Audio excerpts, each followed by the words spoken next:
Good evening students, आप देख रहे हैं आपका अपना यूट्यूब चैनल केमिस्ट्री पॉइंट।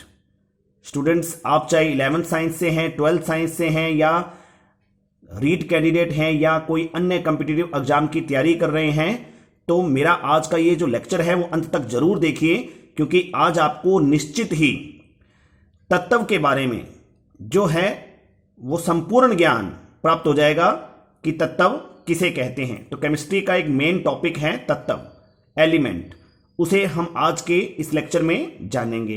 तो स्टार्ट करते हैं तत्व की डेफिनेशन से। तत्व किसे कहते हैं? एक ही प्रकार के परमाणुओं के समूह को, यानी ऐसा पदार्थ जिसके अंदर एक ही प्रकार के परमाणु उपस्थित होते हैं उसे हम तत्व कहते हैं। जैसे यहां पर मैंने ये जो पहला एग्जांपल लिया है, ये कोई पदार्थ है जिसमें देखिए सारे के सारे परमाणु एक ही प्रकार के हैं। आपको सारे परमाणु कौन से प्रकार के दिख रहे हैं? यानी हाइड्रोजन परमाणु दिख रहे हैं सारे के सारे। तो जब एक ही प्रकार के परमाणुओं का आपको समूह दिखाई देता है तो उसे ही हम क्या बोलते हैं? तत्व कहते हैं। फिर देखिए मैंने यहां पर एक पदार्थ लिया जिसके अंदर सारे के सारे परमाणु हैं एक जैसे ऑक्सीजन के, तो इसे हम ऑक्सीजन तत्व बोलेंगे। और इससे पहले वाले इस तत्व को हम क्या बोलेंगे? इसको बोलेंगे हाइड्रोजन तत्व। और यहां हमें सारे के सारे परमाणु कौन से दिखाई दे रहे हैं? कार्बन के। तो इन कार्बन परमाणुओं के समूह को यहां हम कार्बन तत्व बोलेंगे। और यहां हम बात करें नेक्स्ट, यहां हमें कौन से परमाणु दिखाई दे रहे हैं? यानी समूह के रूप में ये फ्लोरीन परमाणु दिखाई दे रहे हैं, तो इसे हम क्या बोलेंगे? यहां इस पदार्थ को फ्लोरीन तत्व बोलेंगे। अब जो हमने ये डेफिनेशन समझी है, इसी को हम अब सही ढंग से किस प्रकार परिभाषित करेंगे?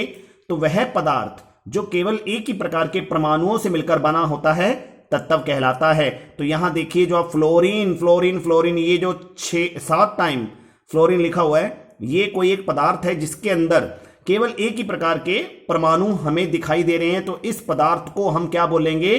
तत्व बोलेंगे। तो यहां जो ये आपको तत्व दिखाई दे रहा है ये है फ्लोरीन, और ये जो तत्व दिखाई दे रहा है ये कौन सा है? कार्बन। ये जो तत्व दिखाई दे रहा है ये कौन सा है? ऑक्सीजन। और ये कौन सा है? हाइड्रोजन। तो जब एक ही प्रकार के परमाणुओं का कोई समूह दिया होता है उसे ही हम क्या बोलते हैं? तत्व कहते हैं।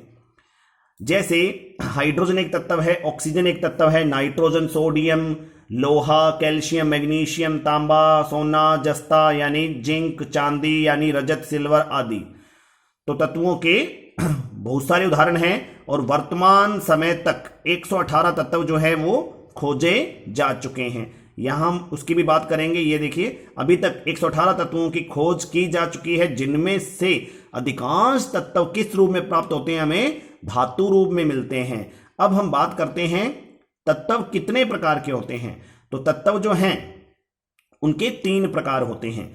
नंबर 1 धातु, जिन्हें हम इंग्लिश में मेटल बोलते हैं, और नंबर 2 अधातु, जिसे नॉन मेटल कहा जाता है, और तीसरे हैं उपधातु, जिन्हें मेटलॉइड्स कहा जाता है।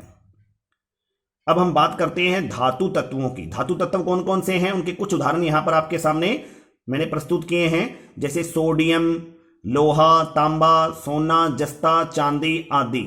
और अधातु में जैसे हाइड्रोजन, ऑक्सीजन, नाइट्रोजन, ब्रोमीन, गंधक, कार्बन, सल्फर, ये क्या हैं? अधातु तत्व हैं।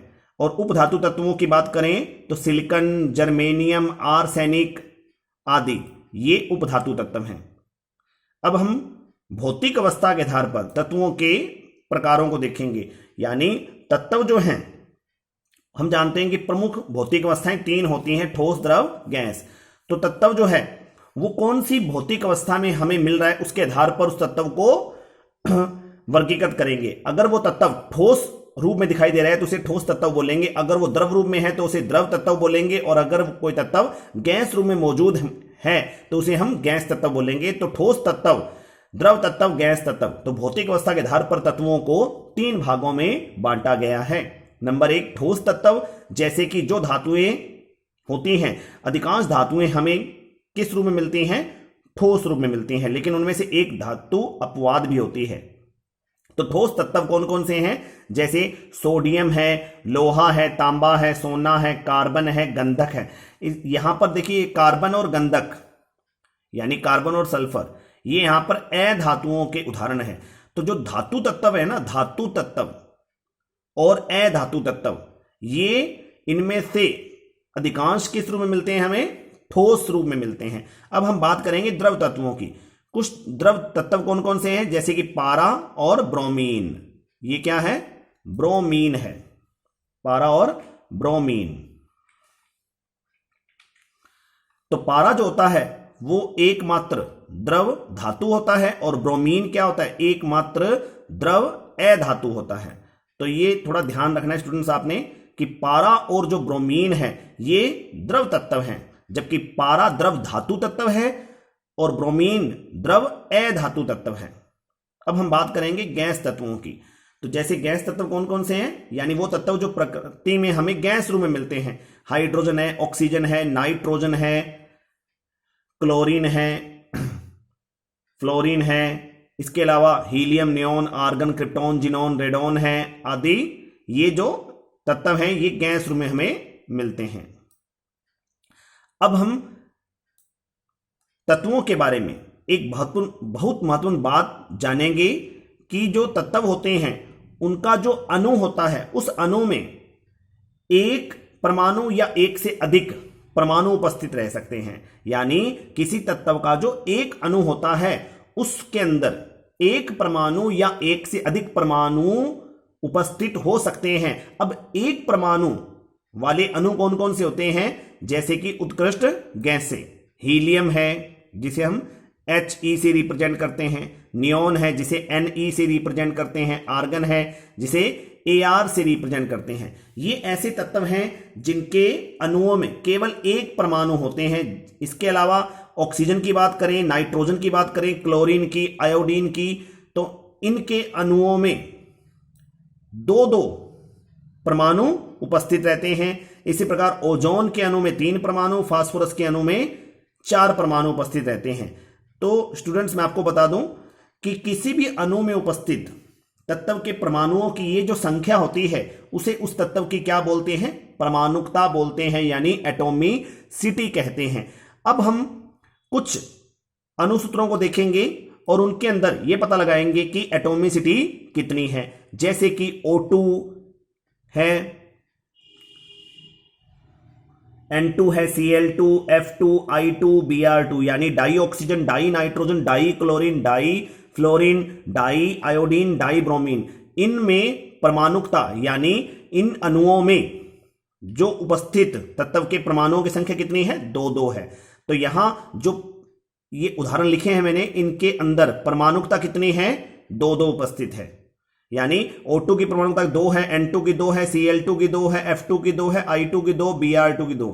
इसी प्रकार O3 की परमाणुकता कितनी है? 3 है। यानी ओजोन के अणु में ऑक्सीजन के 3 परमाणु उपस्थित हैं। नेक्स्ट है फास्फोरस, P4 अणु। तो इसकी परमाणुकता कितनी होगी और S8 में परमाणुकता कितनी होगी? ये आप कमेंट्स बॉक्स में कमेंट करके मुझे जरूर बताएं स्टूडेंट्स, ताकि मुझे पता लगे कि आपको तत्व की परमाणुकता अणुसूत्र से निकालनी आती भी है या नहीं आती है। मेरा आज का लेक्चर आपको कितना समझ आया है, मुझे इस चीज से पता लग जाएगा कि आप P4 की परमाणुकता और S8 की परमाणुकता लिखकर जरूर बताइएगा। और स्टूडेंट्स, यदि आप मेरे इस चैनल पर पहली बार विजिट कर रहे हैं तो मेरे इस चैनल को आप सब्सक्राइब कर दें और साथ में जो बेल आइकन है उसको जरूर दबा दें, ताकि मेरी हर वीडियो का नोटिफिकेशन आपको समय रहते मिल सके। Thank you students.